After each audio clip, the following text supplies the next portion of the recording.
Hey everyone, welcome back to the Archangel 15. Today's presentation is a very special one. I'm going to call it Free Energy and Other Great Conspiracies. I set out a long time ago to bring you pretty much all the hard-hitting stuff that like nobody else talks about. My very first presentation, a three-part series, Great Conspiracies, Our Global Truth, and the ABRH Negative Bloodline. At the end of it, I listed about 10 or 15 things that hardcore, like I said, stuff that just nobody else has the balls to really talk about. I covered just about every single one, and I left the one cherry on top for this very special moment. To be honest with you, this is almost like I guess a signing off for me for this channel for a while. I've said this in the past after my Theory of Everything presentation series. But like I'm just kind of sick and fed up with a lot of stuff. You can see by the views on my channel that I'm very, very deeply suppressed. I've had innumerable people mention stuff to me about this. It's very obvious that they want to keep people like me shut up for a reason. There's probably a million other people that are a lot more intelligent than I am, and they either get killed, silenced, or whatever, what have you.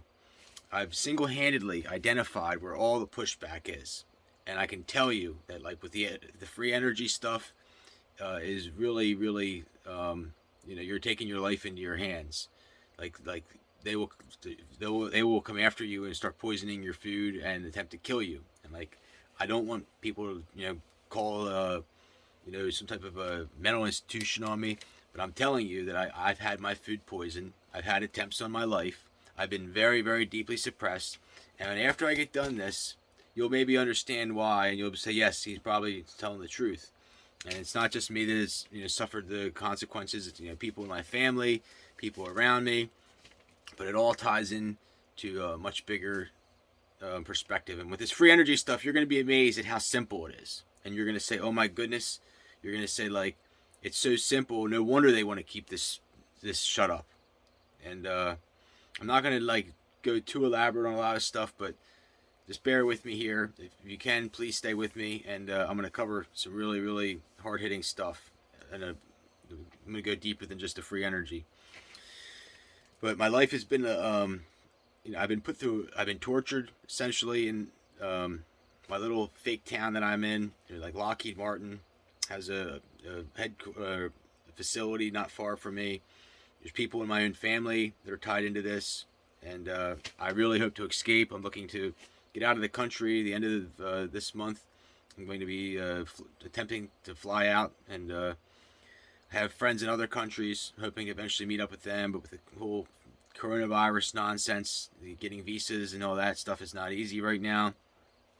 I'm very, very proud of the past work that I brought you on various topics, suppressed medical science, especially the root canal in a bottle.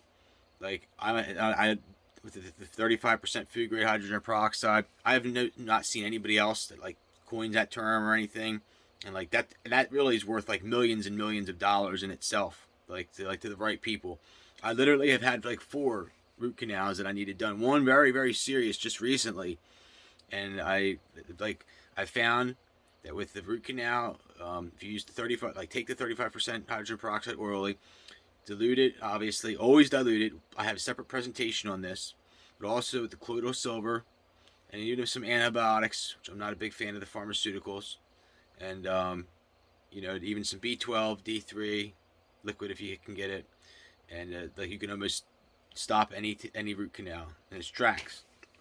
Getting off topic here. So free energy, like I said, is perhaps the greatest lie of all time. It's absolutely a sin to how bad we're lied to. They would have you thinking that it's 2021, that we still need to be drilling oil and having natural gas pipelines and destroying our beautiful earth that God gave us. So some greedy globalist corporations can line their pockets and charge us money at the gas pump and wherever else, the utility companies, you name it. There's a lot of resources out there. The Tesla papers.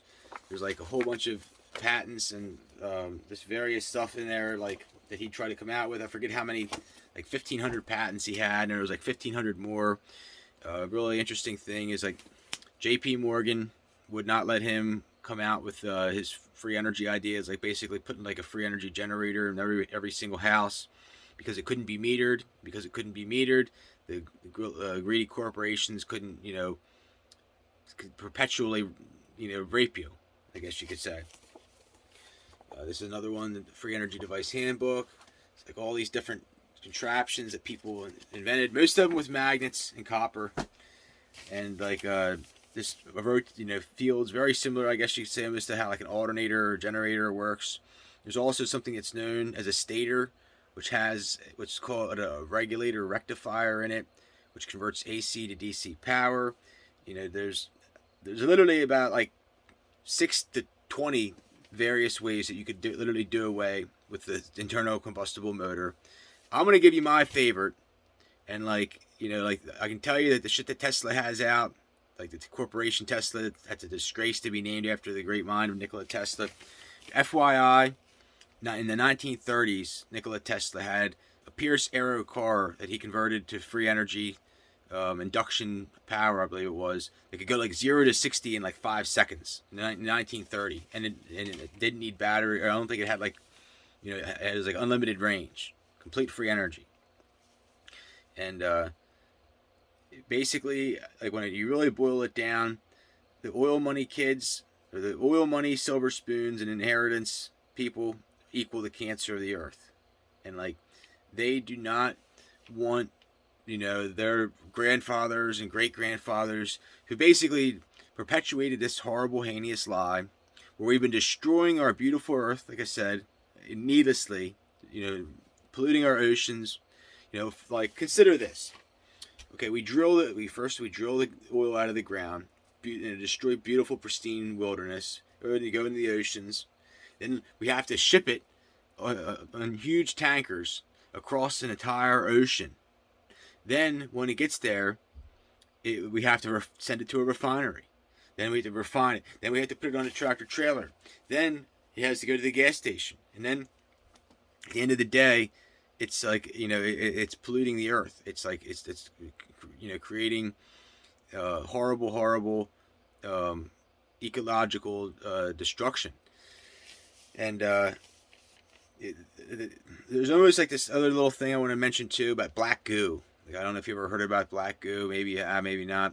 But black goo is like this, like, it's like almost like, because like, okay, after we burn it in the cars, it comes out the exhaust, and it's like it's everywhere. It's in the entire atmosphere. It's like infiltrated everything, and it's almost like created its own consciousness.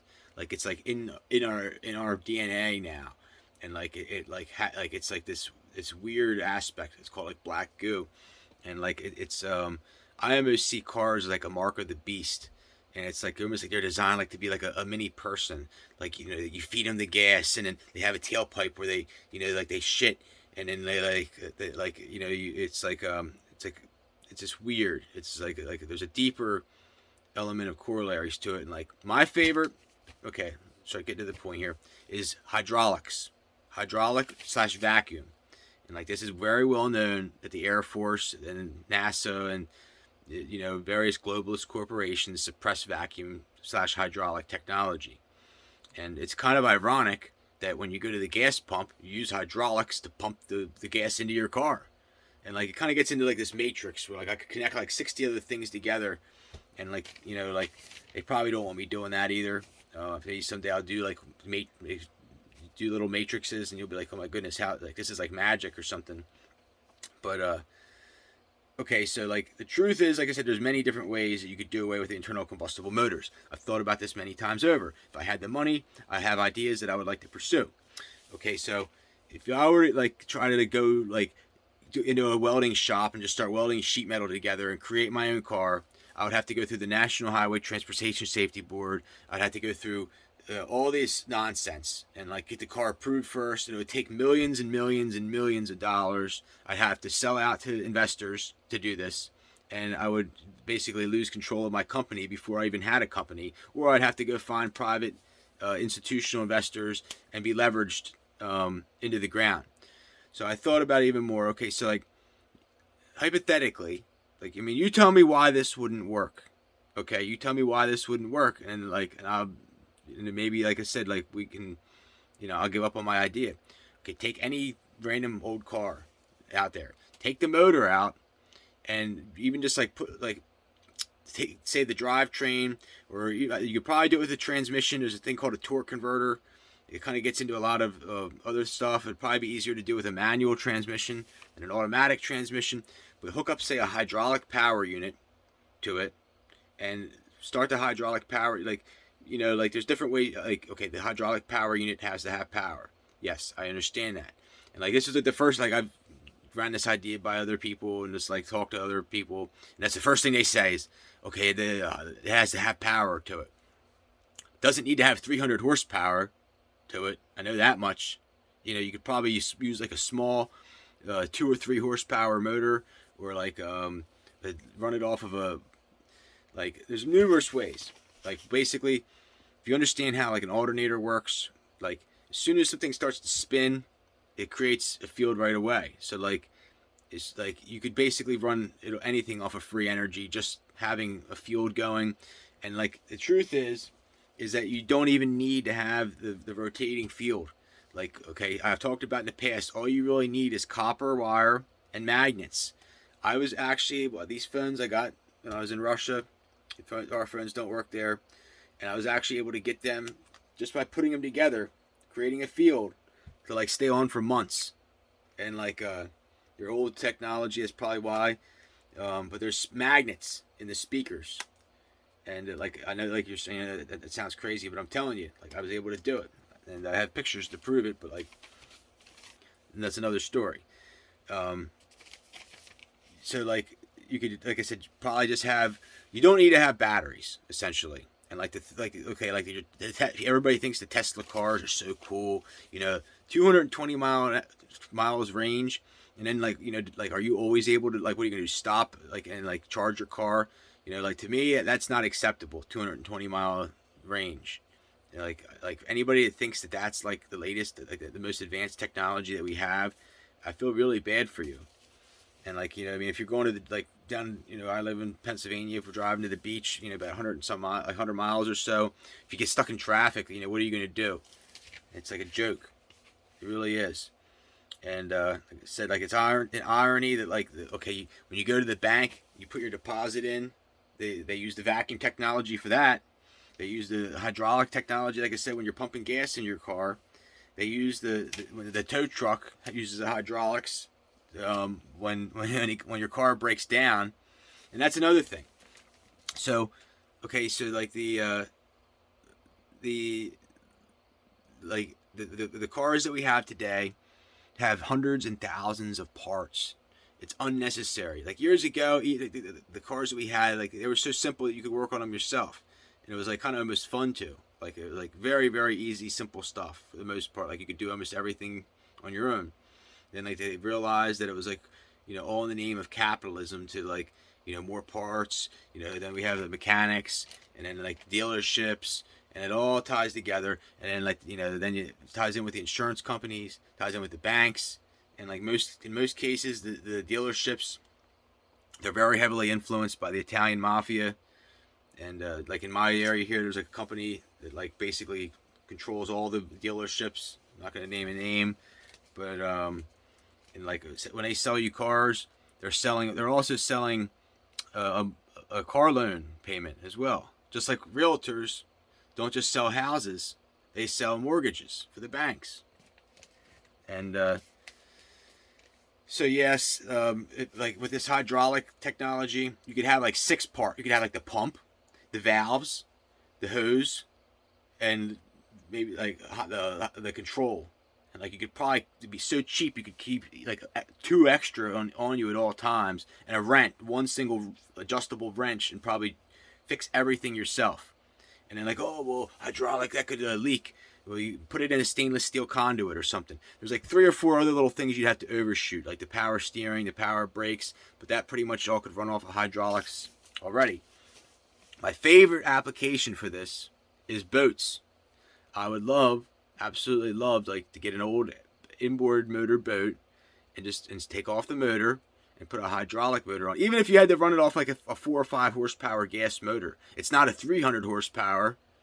And what F's me up the most is like On commercial fishing boats, like you ever like see on the Deadliest Catch, there's like this wheel, this big wheel that spins that pulls up the pots, and like why couldn't you apply that technology to the shaft of the drive shaft of the boat? And like I guarantee you, nobody's going to give me a logical answer as to why you couldn't. There's also like for bigger boats that have anchors, it's called a windlass. Like it basically pulls up your anchor. So like some of them work off of hydraulic power, some of them work off of like I guess induction electric motors, and like okay, that's another one. Induction electric motors, they like spin true. Like they don't like they'd be way safer even just using an induction electric motor. Like it would like you wouldn't get the free spin, and like and there was snow or the rain. You know, like I said, you could definitely get free energy with electric, like the Tesla cars. Like you could definitely do it. It wouldn't have to be solar. Solar's not the answer. Solar's a sham, to be honest with you folks. Like you don't need solar. Nikola Tesla had like 28 ways to get free energy. Like he had his famous experiment where he put the light bulb into the ground, and like you know, some people have the ability to like create like their own fields or like draw energy out of the. It's much deeper in the physics, and it's probably above my comprehension. I tried reading the book from James Clerk Maxwell, his treatise on magnetism. Like basically Tesla would never have been able to do his stuff without his work. Another luminary is Michael Faraday, Faraday's law of induction. So like Tesla's a big one to know. Faraday, this Gabriel Cron is also another one. He created torsion tensor analysis. Worked for General Electric for many years. Gets into like the unified field, other interesting things. And we do not need batteries. Batteries are no good either. And I'm hoping to do this presentation in one time. I have 13 minutes left here. But yes, hydraulics are the answer, or like vacuum technology. Very, very cheap, very, very easy. You could convert old regular cars without having to go through the National Highway Transportation Safety Board. And like I said, do it with what you have. Probably like never have to build another car for many years. But you know, we live in this greedy capitalistic world where we have to have a new car every 5 years, and you know, it's all about consumerism. You know, having nice, you know, we have to build nicer stuff, and you know, you have to have a nicer car than what your neighbor has, and this and that. A lot of, as far as the traction motors or the torsion motors, the closest thing that really has this technology is sailboats that I found. Sailboats, like for the high quality, higher end sailboats, have some pretty badass technology in them, and that's pretty much the closest I've seen to it. I don't know of anybody that's ever even attempted to talk about hydraulic power like this. And like to be honest with you, like it's like a lot of these ideas and patents. And then I want to put a shout out. Adolf Hitler actually tried to do this, and like he actually had cars and everything that we were gonna like with the Germans run off of this, and he never gets credit for it. Like in Russia's already had this as well. Other countries have already had this, and it's not a secret. This is not something that I invented or ever would try to take credit for or anything like that. It falls into like it's classified under national security. The reason it's classified under national security is probably two reasons. One, it's such a deep threat to the economy that like it almost would be like a form of terrorism. And two, it also falls into like basically China and Russia like would probably had a talk with this country a long time ago and said like if you ever attempt to bring out free energy like this, you know, we will, or like we're going to nuke you into the ground, or we're going to destroy your country. And which we're already destroying the world already needlessly with, like I said, the fossil fuels. Denmark, when I was there, they're really, really big on like, they would probably like the Scandinavian countries. They are like huge into like like they don't like the oil industry, put it that way. And like another conspiracy as well is like it almost seems like California and all these other countries are shills for the oil industry. Like it's like they want the like oil prices to go up, and it's like they like almost like you can like make money just with the oil going up, and like figuring out I guess if it goes up in price then people will use it less. And like I said this before, like any random California university could have came out innumerable years ago and like basically called out people on this. Like I said, there's huge pushback here, huge pushback. Like if I ever had any money, was able to do what I wanted to do, I'd probably buy an old boat and hook up. Like I said, go get some Amish friends, and like I said, hook up hydraulics to it, and it would have like 6 parts, and it would work. I guarantee it. And anyhow, again, like I said, I'm very outspoken against Texas oil money and just the silver spoons. It ties in their greed and the evil, and like you can basically trace the money back to a small group of people. I told you about how Nikola Tesla wanted to pursue his free energy ideas and was not able to, and he actually went to Russia, gave Russia free energy technology, and they eventually used this to create the Russian woodpecker as well, which was like a really interesting. I actually went to Ukraine. It's in Chernobyl, and it actually was built before went into action before the nuclear reactors were built. And I really believe that there's like a bigger conspiracy with like they must allow the Chernobyl accident to happen to like hide, like to protect that as like it was a huge base. It was like a very high level Russian strategic location in its time. And it's like many conspiracies with that. The Russian woodpecker nobody ever talks about. On July 4th, 1976, they fired up 6 Tesla generators, I think it was. And this thing could be like sent, like I did a separate presentation on this in my theory of everything. I had pictures. If you refer to one of those, I forget which one it is, you can see it. But it was an amazing weapon in the Cold War. And the karmic energy ties into this as well. It's like it really almost seems like it's like it has to do with karma, I guess you could say. Like it's like like you like when you burn a needless gas, it like lessens your field when you like stand against this. Like I choose not to have a car, to be honest with you, like for this reason. Like to know what I know, that like it's like that everybody that burns oil and gas, like we're doing this like horribly, like destroying our earth. It really, like I said, it makes you really think twice about doing it. It's like, damn, it's like really sad. And like I said, you have like these Ferraris and Lamborghinis and all these new cars that have like 600,000 parts, and like we could probably have like like cut it in like a 100th of that, and like I said, have just like a bare bones car that like form follows function, and it would work absolutely fine. And it was if it broke, you could fix it on your own. Imagine like the deeper like possibilities with free energy. Like imagine you could just go unlimited anywhere you wanted. You could travel freely and roam about. You could like have a camper and have like like a house on a camper, and like not have to have like a mortgage tied to a house. And like okay, in your say even if you did have a house and you had free energy, you could like suck water out of the air, grow vegetables for free, so you could like eat for free. You could like I said, get water sucked out of the air, and like if you could drive for free, what would you really need to work for a job for? And it's like part of like the Freemasons' agenda to control people.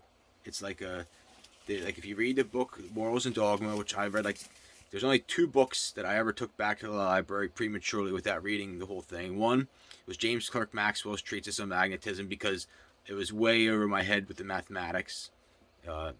Like serious stuff, like quantitative calculus and other things as well. And 2 is Morals and Dogma, because like it like turned me off. Like it basically like it like talks about how the Freemasons believe that people need to be herded like sheep. Like that's their philosophy, is that like them and their kids are like it's their duty and purpose to like basically manifest the human race through like controlling everyone. And like I don't go for that, and that's some evil shit. And like if there is a God and there is like karma, like I don't want to be part of that. So like I said, just imagine a world where we had free energy, and like we had, like I said, we didn't have to spend our countless hours working to pay our student loans, to pay our mortgages, to pay our car payments, to buy all this unnecessary crap that we don't need. We could pursue our passions and enjoy life. And like they probably know that, like, okay, so then people would have 700 kids, or I'm just saying like 7 kids per family, and the population would grow out of control. Um, that kind of gets into the whole thing as well. Like it gets into like a deeper conspiracy here, like with the elite takeover. And like we already know that, like, there used to be a middle class in this country, and we're heading towards a two-class system. It's like undoubted about this. And to be honest with you, like what I'm about to say, like almost everybody that's ever talked about this has been killed. The perfect example is Tupac. Like he talked about the oppressed meets the oppressor, and like Andrew Breitbart talked about the silver spoons. Anybody who even actually mentions silver spoons by name, like they will kill you. Like these kids got their money, not having to work, and they have like 7 houses, and they don't plan it, like they own all the beachfront real estate now, all the good farmland, all the Manhattan real estate, all Hawaii condos, Miami, you name it. They own it already, and they're not going to sell it. They're going to pass it down to their families, and if they did sell it, you wouldn't be able to afford it, and that's just how it works. And that we used to have opportunity in this country, and like this notion of the American dream. But like I always use my example, I would love to have an organic farm, and like to even be able to buy, however many acres of land, like 50, 70 acres of land. It would cost millions of dollars. The farm, the equipment to do it, the taxes I would have to pay, the labor I would have to get, the insurance, the seat. By the time everything was paid for, and to actually turn a profit, it'd be many years down the road. And it's like these people, like, this never was white people's land, and like there's this like sense of entitlement in this country, and it really bothers me. And it's like this land was stolen from the Native Americans, and like the people here just think Americans, like particularly the German Americans and like the Anglo Americans, they just think that, like, and the Italian Americans, they just think that they are like there's nobody better than them. That like it's like they're just like gods or kings, and like where this whole thing is heading is deeper. And I'm going to stop here and start another the second continuation of this. If you're still with me, thank you very much.